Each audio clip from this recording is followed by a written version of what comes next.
ये हमारे सर्दियों के बहुत ही खूबसूरत पौधे जो हमको सर्दियों में बहुत ही खूबसूरत फूल देते हैं, धीरे धीरे ख़त्म हो रहे हैं क्योंकि फरवरी का लास्ट हफ्ता चल रहा है और इन फूलों का भी सीज़न अब धीरे धीरे जाने वाला है और धीरे धीरे ये ख़त्म होते हैं। इनके फूलों की संख्या कम हो जाती है और इनके जो पौधे होते हैं वो भी सूखने लग जाते हैं। लेकिन कुछ प्लांट ऐसे होते हैं जिनको कि हम अपना परमानेंट प्लांट बना सकते हैं। जो विंटर के फ्लावर होते हैं उनमें फ्लावरिंग तो विंटर में होती है, लेकिन उनको हम परमानेंट फ्लावर प्लांट बना सकते हैं, जैसे कि गजानिया और डैंथस और क्लांचो वगैरह जो ऐसे पौधे हैं जिनको कि हम अपना परमानेंट प्लांट बना सकते हैं।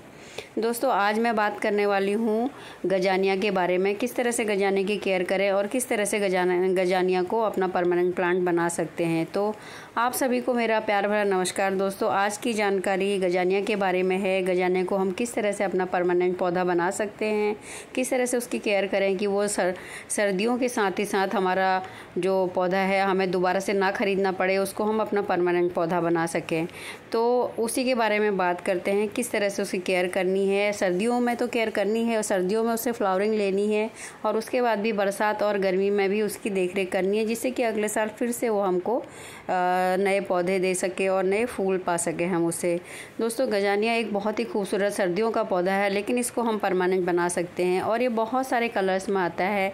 इसमें बहुत सुंदर सुंदर कलर होते हैं और अब तो ये शेडिंग में भी आने लगा है। शेड में भी इसके कलर बहुत सारे आते हैं जो कि देखने में बहुत ही खूबसूरत लगते हैं। गजानिया का जो पौधा होता है बहुत ज़्यादा बड़ा नहीं होता है, बहुत छोटा सा पौधा होता है। उसको आप कैसे भी प्लांटर में लगा सकते हैं, हैंगिंग बास्केट में भी आप उसको लगा सकते हैं और छोटे से छोटे पॉट में भी आप लगा सकते हैं। इसके लिए सबसे पहले बात करते हैं किस तरह के पॉट की चाहिए होते हैं। दोस्तों, इस टाइम पर अगर आप नर्सरी में जाते हैं ना, तो आपको ये पौधा 10 रुपये 15 रुपये का मिल जाएगा। सर्दियों में जब अक्टूबर के महीने में भी हम नर्सरी जाते हैं तो ये पौधे के रेट जो है बहुत ज़्यादा नहीं होते हैं, 20-25 रुपये या 30 रुपये के अंदर में ये पौधा आपको मिल जाता है।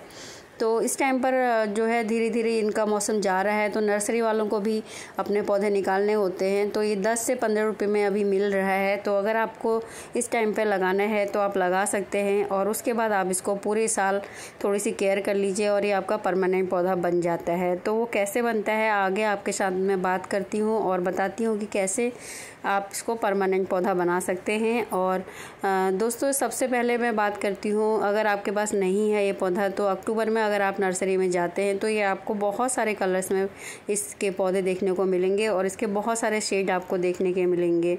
अगर आपके पास पुराना पौधा है तो आप सीड से ग्रो कर सकते हैं। जैसे इसके पौधे में से फूल स्पंड होते हैं तो वो सूखने के बाद में सीड बन जाते हैं और ये डिवाइड भी होता रहता है। तो अगर आपके पास कोई पुराना पौधा है तो आप डिवाइड करके और सीड से इसको लगा सकते हैं। नहीं तो आप नर्सरी से ला रहे हैं तो इसके लिए जो पॉट होता है बहुत बड़े पॉट की ज़रूरत नहीं होती है, छोटे छोटे पॉट में भी ये चल जाता है और हैंगिंग बास्केट में भी इसको आप लगा सकते हैं। इस तरह से हैंग भी कर सकते हैं। मैंने प्लास्टिक के जो ऑयल के कैन थे उनमें लगा के रखा हुआ है और हैंग किया हुआ है। और उसके बाद बात करते हैं इसके लिए किस तरह की मिट्टी बनानी है। अगर आप हैंगिंग में लगा रहे हैं तो इसकी मिट्टी को हल्का बनाइए और अगर आप नीचे गमले में रख रहे हैं तो इसकी मिट्टी में आपको 50% जो गार्डन सॉइल होती है उसके साथ में 30% जो है सैंड मिलाइए और उसके बाद जो आपका भाग बच जाता है उसमें कंपोस्ट डालिए। कंपोस्ट आप वर्मी कंपोस्ट या गोबर की खाद डाल सकते हैं। जब स्टार्टिंग में आप पौधा लगा रहे हैं तो आपको अच्छे से इसको खाद देनी चाहिए और इसकी मिट्टी को वेल ड्रेन बनाना चाहिए। वेल ड्रेन मिट्टी में जो है पौधे अच्छे चलते हैं। अगर आप सैंड मिलाएंगे तो आपकी जो मिट्टी है वो वेल ड्रेन बनेगी, भुरभुरी मिट्टी जिसको बोलते हैं, जिसमें कि पानी नहीं रुकता है। तो इस तरह की मिट्टी आपको बनानी है, तो तभी आपका जो पौधा है वो बहुत अच्छी फ्लावरिंग करेगा और पूरे सर्दियों में भी फ्लावरिंग करेगा। उसके बाद ये परमानेंट पौधा बन जाता है।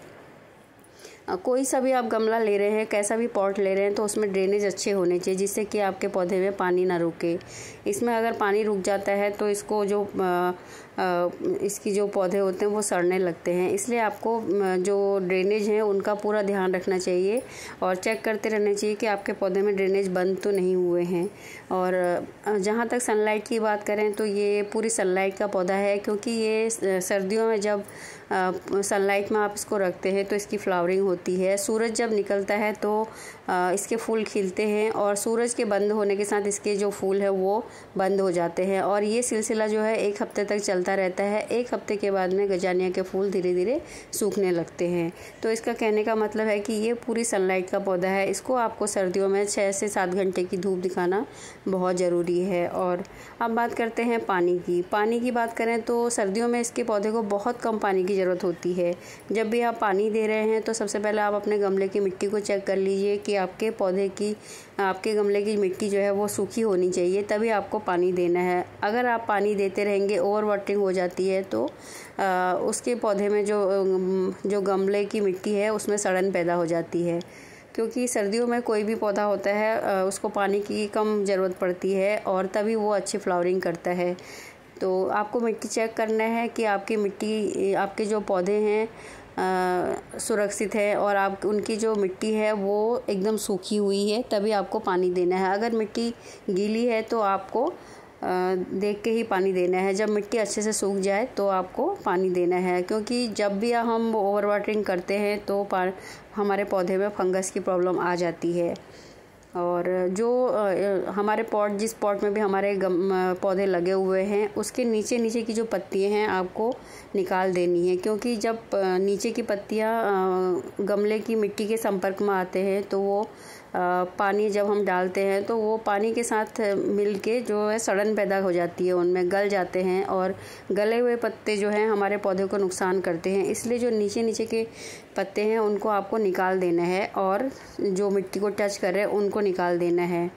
आप देख रहे होंगे ये पौधा किस तरह से अपने बेबीज़ प्रोड्यूस करता है, मल्टीप्लाई होता रहता है। तो आप एक छोटे से पौधे से भी आप बहुत सारे प्लांट इसके बना सकते हैं। इनको मल्टीप्लाई करना भी ज़रूरी होता है। जब आपका पॉट पूरी तरह से भर जाए, आपके जो पौधे हैं मल्टीप्लाई हो जाएं, तो उनको निकालते रहिए और नए नए प्लांट बनाते रहिए।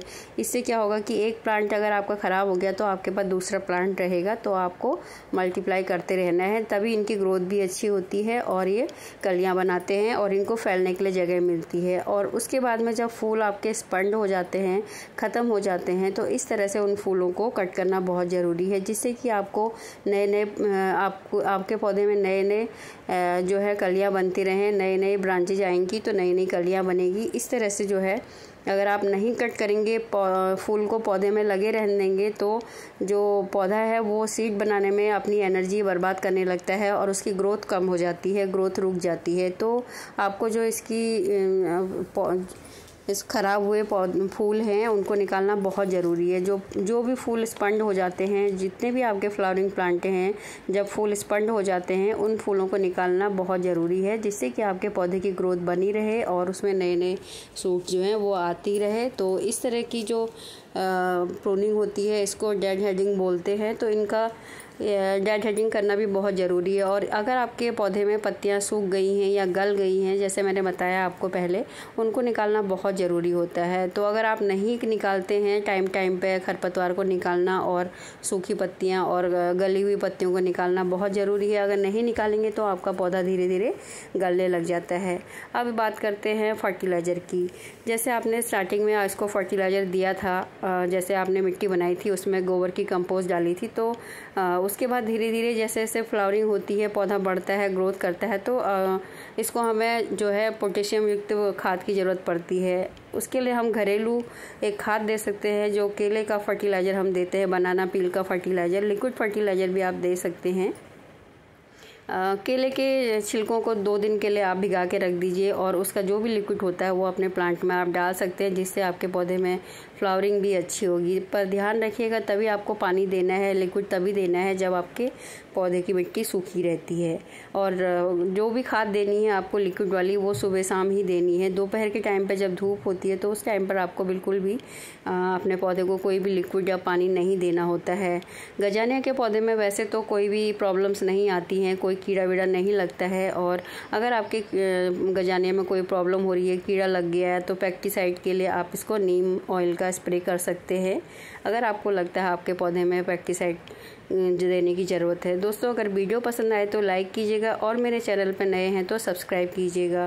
और इस तरह से आप अगर आपका जो पौधा है सर्दियों में बच जाता है, और गर्मियों में क्या करिए कि आप उसको बहुत ज़्यादा तेज़ धूप में मत रखिएगा, और सुबह शाम की धूप दिखा सकते हैं, और तेज़ धूप में मत रखिए। और बरसात में भी आपको पौधे को पानी से बचाना है। जो बरसात का पानी होता है उसमें ये गल जाता है। अगर इस तरह से आप केयर कर लेते हैं अपने गजानिया प्लांट की, तो आपका जो पौधा है बहुत अच्छी फ्लावरिंग करेगा। और गोबर की खाद, वर्मी कंपोस्ट और नीम खली का यूज़ आप कर सकते हैं बरसात के टाइम पे।